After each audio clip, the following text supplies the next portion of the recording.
Aujourd'hui, on est avec Michel. Michel, on va refaire la surface des escaliers de béton. Oui. C'est un problème, parce qu'il y a beaucoup de monde que les escaliers sont maganés avec l'hiver et tout ça. Ce qui est important de s'assurer, c'est d'avoir un bon nettoyage, une préparation du béton comme tel. OK. Michel, la première étape, c'est ce produit-ci. Oui, on appelle ça un conditionneur à béton. C'est un produit que normalement, sur un béton, on va délayer. C'est des produits très concentrés, très forts. OK. C'est. On ne met pas ça directement. Là. Non, il faut 4 parties d'eau pour une partie de conditionneur à béton. OK. Il y a un autre produit aussi, Michel. Là.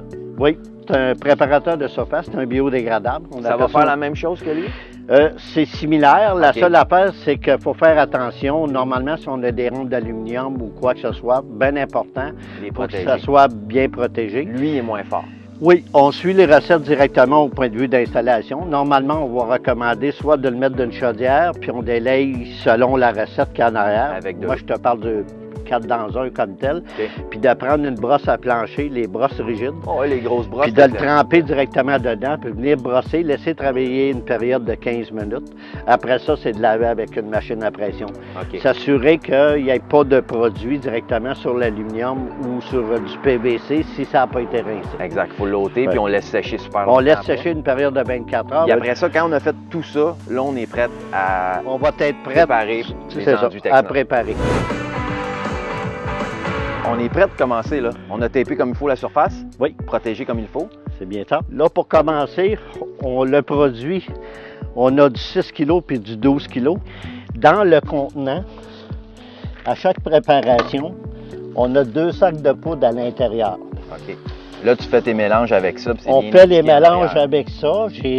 Ça, c'est mon liquide, qui est mes résines comme telles. Oui. Là, Michel, on va pouvoir faire notre mélange. On va y aller avec une recette qu'on appelle, on parle d'une partie A avec une partie B au point de vue de réparation lorsqu'on a des fissures ou des cracks ou à rétablir un béton comme tel. À ce moment-là, c'est que je prends ma partie d'ici.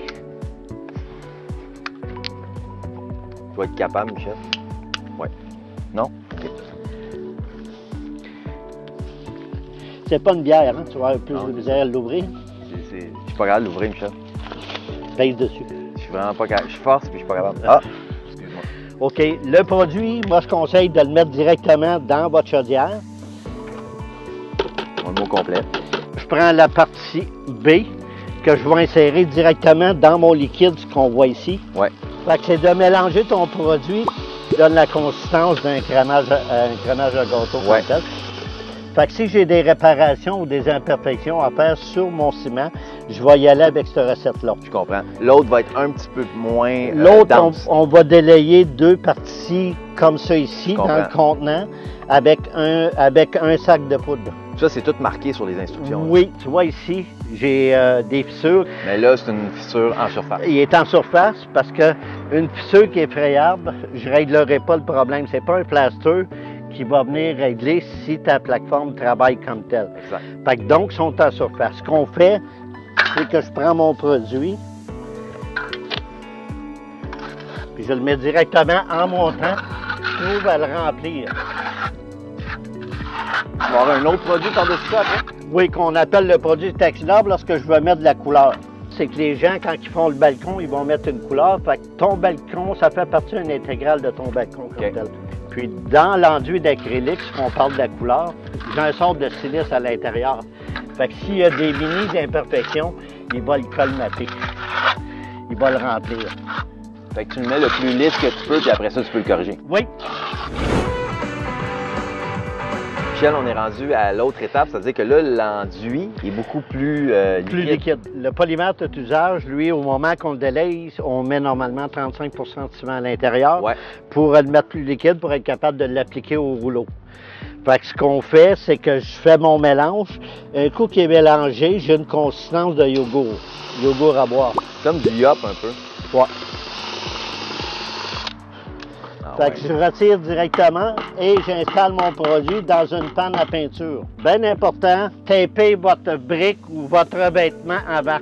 Fait qu'on fait juste un découpage avec le produit, qui est ma base cimentaire. Puis je fais juste... C'est comme si je mettais un primer sur le béton avant d'appliquer l'enduit d'acrylique comme tel. Puis lorsqu'on met un tape, ce qui est important, c'est de ne pas aller toucher avec le rouleau sur le revêtement existant comme tel. Là, les gens aujourd'hui, ils savent qu'on fait ça chez eux, mais tu leur as demandé, Michel? Oui.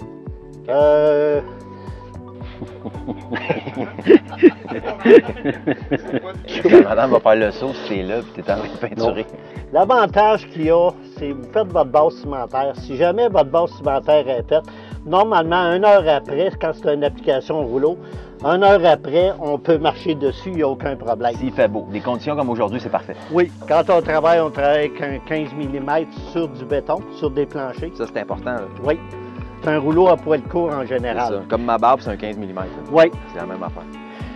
Fait que c'est de rouler directement une couche au complet sur votre béton pour venir l'uniformiser comme tel, puis qu'elle ait une adhérence comme telle. Michel, c'est sèche? Oui. Maintenant, il faut gratter les marches. Le petit excédent, on l'enlève. On l'enlève en passant une truelle ou un couteau à mastic directement. Après ça, on va passer un souffleur pour être sûr qu'il n'y ait pas de poussière comme telle. Première étape, découpage, Michel. Oui. La première étape, c'est le découpage. C'est possible de ne pas faire un découpage avec un pinceau trop large pour se retrouver toujours avec la même texture du produit comme tel. OK. Puis, ayez pas peur d'en mettre là, comme tel.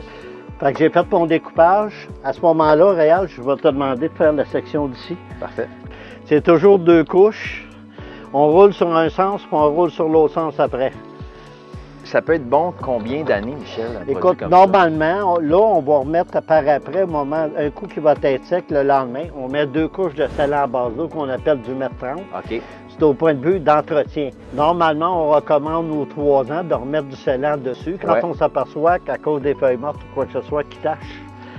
À ce moment-là, on fait un lavage avec le préparateur de surface, puis on remet une couche de scellant directement dessus. Je comprends.